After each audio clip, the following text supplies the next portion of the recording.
Hello, welcome back, or just welcome if you're first time here. I've been asked a few times now in the comments to do a video to cover this subject, and it's all about send effects tracks and return tracks, how and why I use send effects, all that kind of stuff. But then last week I got this question from a user who's just come over from hardware setup and has asked for a little bit more detail about how and why you route and how you route and send and returns and etc. within Reaper, so within the program and not so much the hardware.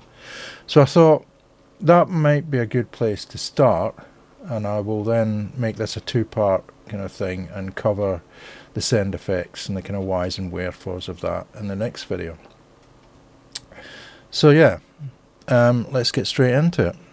What we've got in front of us, I just recorded in some audio tracks from a drum VSTi just to give us a little bit of a session to work with. So my normal first step when faced with a set of drum tracks would be to send them to a drum bus.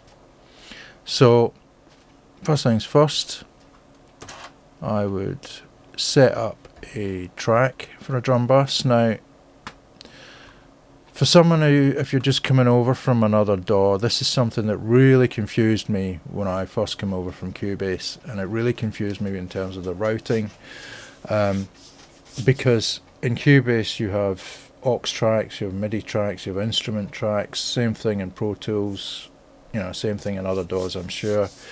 In Reaper, a track is a track is a track until you give it some kind of purpose, and then that determines what the track becomes. So by inserting a track into a project doesn't mean anything. That track can be then used to record MIDI, it could be used to record audio, it could be used as an aux track, it could be used as a master track, it can be used for whatever you want it to be used, and it's only once you determine what you're using it for that it is then defined. So if I click on the master track here, I'm going to press Ctrl T to insert a track. Just a very quick and down and dirty way of getting a track into your project. And I'm going to call it Drum Bus.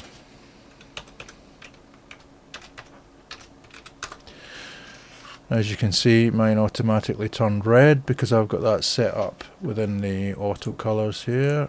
I've got my anything called bus automatically gets colored red. That track, if I play, as you can see, it's doing nothing. There's nothing going through it. There's no audio going through it. There's no MIDI on it. There's nothing. It's just a blank track that's not doing anything. So we need to define what we're going to use it for. Now in this case I've named it, so it's going to be a drum bus. Now it's only a bus if you've got stuff sent to it. And it's only, in my eyes, it's only a bus if you've got stuff that's only going to that and then not carrying on to a master track, if that makes sense. If the track that's getting sent to it is only going to this and not going to the bus and heading out to the master track as well. Okay? I don't know if that makes sense, but it does to me. It will all become clearer. So there's a few ways of doing this. Now first I've got to mention, I've got a button set up here. Well, if we go through the view here, we click on view up in our menu here and scroll down to the routing matrix, you've got Alt R will work as well, and we can open it up. Now just very briefly, I'm not going to do a major thing on the routing matrix. This is something you've got to play around with yourself. It's the only way I figured it out. But very, very quickly, you've got all of your tracks here and here. So you can send like your kick to your tom, for example, or your snare to the tom, or to the verb or whatever. And then you've got your from here down, you've got all your hardware outputs, Does that include MIDI down here as well? Not sure. And then down here you've got your hardware inputs. Okay. So that's a very down and dirty and brief version of what the routing matrix is. This is a really powerful tool that it's a lot more complicated than I want to get into for this video. I just want to show you how to quickly get some tracks going and how you route them within Reaper. So if we come out of that, you can route within there, but I want to show you a few other little ways I use it in here, and you'll see why in a minute. So down to a very basic level, we can click on our kick track.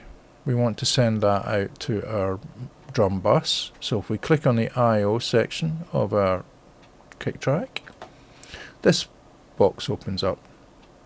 Now we want to send it, so we've got our sends here. So we click on that, we'll get a drop down which gives us all of our tracks, okay, that we can send this kick track to.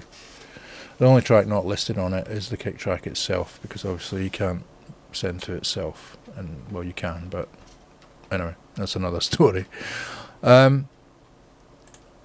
So we can choose to send to a drum bus, which is all well and good, but if you notice here in this little dialog box here next to the I/O, it still indicates that we're going to the master as well. So what we've got going on, if we open up the routing matrix again, I've got a button here set up. So as you can see, our kick, as you can see here, it goes out to our master parent bus and it goes to our drum bus. So what's going to happen is your kick's going to get louder basically, because it's going out both ways, so the signal's getting doubled up. So within this box here, you can see up in this top left hand corner there's a little check box here. So if we uncheck it, you can see now that gets switched off. Okay, so that's one way of doing it. So if we undo that, you can go into your bus track and click on the I/O and choose a receive, so you can choose the kick. The problem you've got is there's no way from here, or at least no way I've found yet, that you can switch off that master parent send from the drum bus. So if you go, it's from the kick, sorry. So if we open up the kick send, you can see it's still going out via the master send. So you would have to then set up the receive in here, and then you would still have to open up the I/O of the kick track itself to switch off the master parent send. Okay. I'm sure there's a key command, but it's not something I use, so I don't know. I'll show you why in a second. So if we undo all that again, my method is, especially if I'm sending out multiple tracks to one destination, I don't like to have to go through one by one, do a send, switch off the master. If we click on the first track and I shift and left click, shift and left click, and that will select everything. Okay, alternatively you can use control to select certain tracks, it's up to you. But in this case I want to select all of them, so I'm going to shift and left click. Now I'm going to send all of these in one go to the drum bus, and at the same time that I do that, I'm going to switch off the master parent send for all of these tracks. So how do I do that is I hold down Shift, Control and Alt, or Shift Command Alt on your Mac. Click on the I/O section, or the I/O, this is the sends receive area of the track. Your effects are at the top here. I don't know if you can see a line there in the middle. Anyway, we'll keep it simple. If we hold down Shift, Control, Alt and click on the I/O button and drag over to our bus track, you see that jack that's appeared there? Let go. Now what we've just done in one click and drag is, you can see all of these have been sent to a drum bus as indicated here. These are all our sends there, And at the same time, all of those master sends have been switched off. Now if I open up the routing matrix again, you can see here they're all going out to our drum bus, and all of these master sends have been switched off. Okay. Now that was due to those keystrokes I used. Now there is a way of sending multiple tracks to a send without switching off the master parent send, and I'll show you that in a minute. So that's us basically, and now if we click in here, you can see you've got all of our tracks that have been sent to the drum bus, and from within here you can adjust how much of each track. Basically you can mix the drum kit from within here, within the sends if you want, instead of having to use faders, the actual faders on the mixer, because these faders and these faders are two totally separate entities. This is how much is getting sent to the drum bus. These correlate here. So if you look on our tom, I can actually use these little round buttons in here to adjust the volume there. Similarly, I can adjust it there, but if you notice, it has absolutely no effect on this fader. It's nothing to do with it. It's the exact same as from Pro Tools with your aux send fader that you have. You can pop up as a floating window. Same thing. Okay, so as in other DAWs, as with all DAWs, you have here your controls for post fader, pre-fader, post effects, or pre-effects. So you can choose what's getting sent where. So as it stands, my